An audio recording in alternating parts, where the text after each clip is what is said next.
Today is Thursday, February 25th. What to know about the FDA's review of a third COVID-19 vaccine that could be available to the American public by next week, and what the leader of the U.S. Postal Service says he needs to make sure the service doesn't die. Plus, while you could get a check soon from your state government, there's another reboot coming of an iconic sitcom, and what to know before you plan a spring break getaway. Welcome to The Newsworthy. All the day's news in around 10 minutes. Fast, fair, fun, and on the go. I'm Erica Mandy. Thanks so much for being here. You ready? Let's do this. It looks like the U.S. will soon have 3 COVID-19 vaccines available. You already know the versions from Pfizer and Moderna are going out to Americans. And now the FDA released new data about Johnson & Johnson's vaccine option. The FDA review confirms that overall, this shot is about 66% effective at preventing illness from COVID-19. And it's about 85% effective against the most severe illness. The FDA also says, yes, this shot is safe. Public health experts are especially excited about this one because it only needs 1 shot, while you need 2 different doses weeks apart with the Pfizer and Moderna vaccines.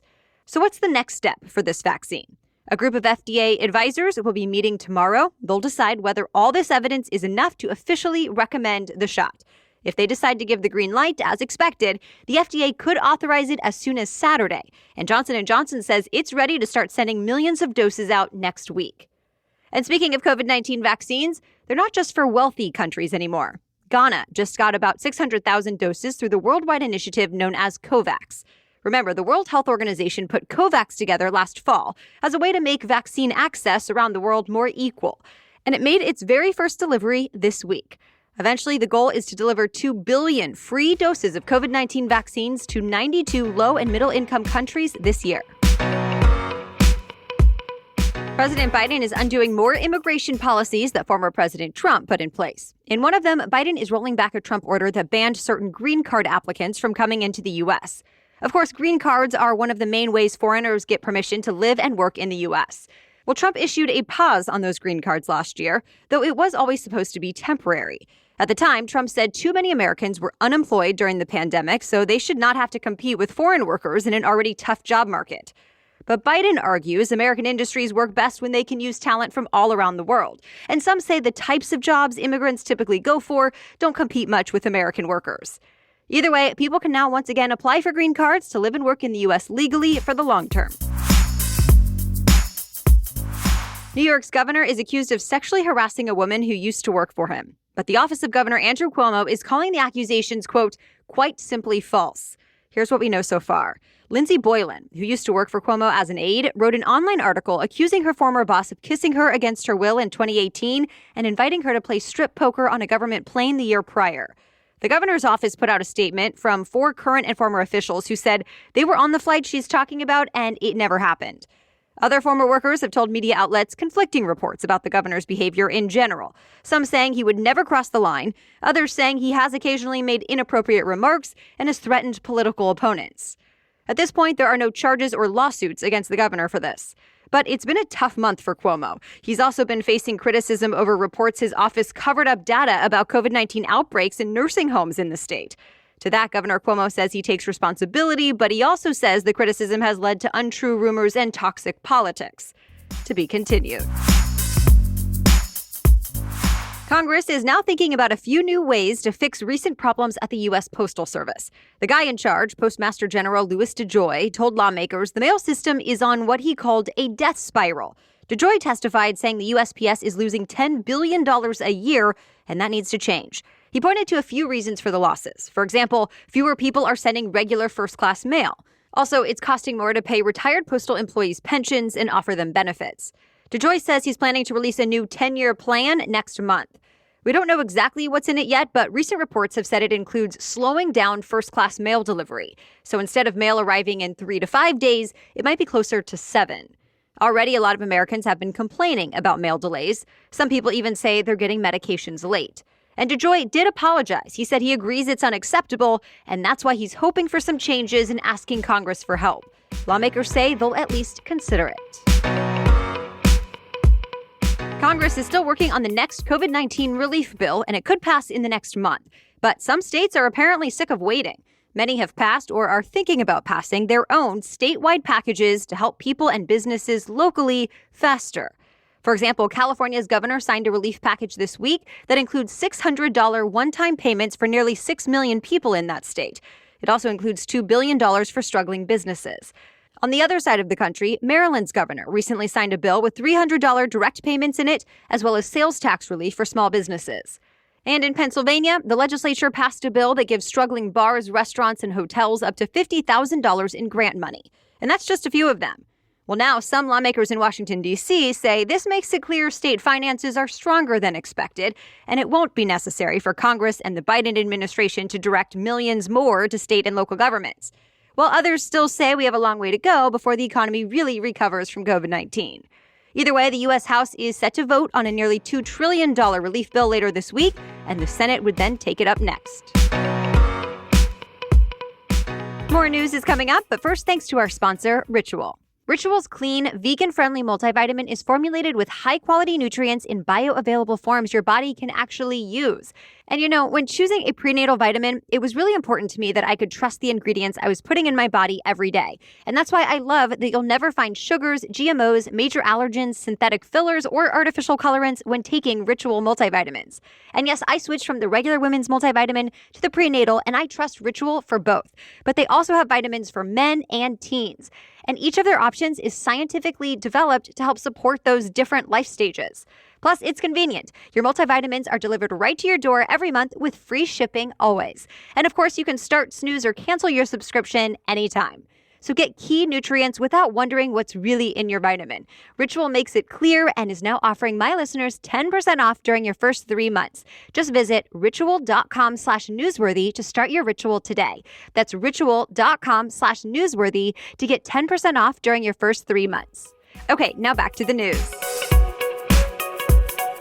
It's a good week for the U.S. stock market. The Dow Jones set a new record yesterday, crossing 32,000 for the first time ever.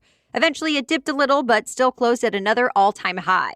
The S&P 500 and NASDAQ both finished higher as well after starting the day in the red. So what's driving this? Well, investors got some reassurance this week from the Federal Reserve. Fed Chairman Jerome Powell recently promised the Fed will continue to support the economy. He said it's unlikely interest rates will be raised anytime soon, and he did not see signs of inflation getting out of control. And with that, stocks rallied. Since we're talking about the stock market, we should also mention GameStop had another huge day. The video game retailer saw its stock rise more than 100% yesterday, reminding a lot of people about last month's stock market frenzy. As you know, the first time, GameStop's stock surged thanks to a flood of individual investors who came together on online forums like Reddit. In fact, the guy many believe started that frenzy showed renewed interest in the stock recently, and this time there might even be more at play. As Fox Business reports, GameStop is hoping to create an e-commerce platform, and earlier this week, the company announced it was looking for a new chief financial officer who could speed up the process. So that seems to be generating interest in GameStop once again. The popular electronics chain is closing for good. We're talking about Fry's Electronics, which has somewhat of a cult following. It's been around for about 36 years, and tech fans love it because the chain is known for selling unique gadgets and parts. But despite its army of loyal customers, the company says the COVID-19 pandemic has taken too much of a toll. And the New York Times points out it struggled to keep up with changes in the retail industry. So it's closing all 31 stores across 9 states. A growing percentage of America now identifies as something other than straight. A new Gallup poll found a record 5.6% of American adults identify as LGBTQ, lesbian, gay, bisexual, transgender, or queer. That's up a full percentage point from the last survey 4 years ago. It equals about 18 million people. Young people are apparently driving the increase. We're talking about Generation Z, adults who are now between 18 and 23 years old. The same Gallup poll found when it comes to Gen Z, nearly 16%, or about 1 in 6 adults, identify as LGBTQ. Compare that to older generations like baby boomers, it was only 2% or less. Advocates tell USA Today they're not surprised. They've seen a shift in awareness and acceptance, and having more LGBTQ representation in media, politics, and beyond has made a big difference. Another iconic American sitcom is getting a reboot. This time, it's Frasier, which originally ran from 1993 to 2004. It's widely considered one of the most successful sitcoms of all time, and it won 37 Emmy Awards over the show's 11 seasons on NBC. Well, now it's going to return for a new run on the streaming service Paramount+. In case you haven't heard about that streaming channel yet, it's because it's not actually set to launch until next week. What's now CBS All Access will go away and turn into Paramount Plus next Thursday. As for the new Frasier, we don't know yet when new episodes will actually drop, but we know the show's original star, Kelsey Grammer, is returning to once again play the leading role of Dr. Frasier Crane. And that's it for the main news today, but now it's time for Thing to Know Thursday. And today's Thing to Know is about what to consider before booking a vacation for spring break. But first, thanks to our sponsor, Rothy's. Make your mark in 2021 with chic, comfortable, washable, and sustainable shoes and bags from Rothy's. Rothy's is always up to date with what's in style, and they come in constantly changing variety of colors, prints, and patterns. I still love and wear the Rothy's flats I got last winter. I throw them on with almost any outfit, and they're hands down the most comfortable flats I've ever worn. Plus, I can just toss them in the washing machine for a quick refresh whenever I need. I'm also a big fan of the lace-up shoes I bought more recently. They're comfortable and casual, yet still stylish. And perhaps you have a goal this year to buy more sustainable products. Well, Rothy's has you covered, not only because they'll last a long time, but also because their shoes and accessories are made out of plastic water bottles. So check out all the amazing shoes, bags, and masks available right now at rothys.com/newsworthy. That's Rothys, Rothys, rothys.com/newsworthy, where style and sustainability meet to create your new favorites. Head to rothys.com/newsworthy today. Okay, now back to Thing to Know Thursday. U.S. airlines are expecting this spring break to be a little more popular than last year's, which happened to be right at the start of the pandemic. But there are a few things to consider. First, airlines have recently added a lot more routes to vacation destinations since business travel is still lagging. That said, just because the flights are available now does not necessarily mean they'll stay that way. Lately, when airlines cannot fill the planes, they'll cancel or change the flights. So it's more important than ever to leave some wiggle room in your schedule. And if you do get COVID-19 or come in contact with someone who tested positive, airlines will not automatically give you a refund. Also keep in mind, several popular beach destinations like Hawaii, Mexico, and the Caribbean have some new rules. For example, you might need to show a negative test result from certain healthcare companies or be forced to quarantine once you land. And of course, doctors say there are some ways to do spring break that are a little safer than others. For example, think about ditching the big parties or clubs and consider an outdoor camping trip instead. And that's your Thing to Know today. All right, thank you so much for listening today. We'll be back tomorrow with more news to know. Until then, have a great day.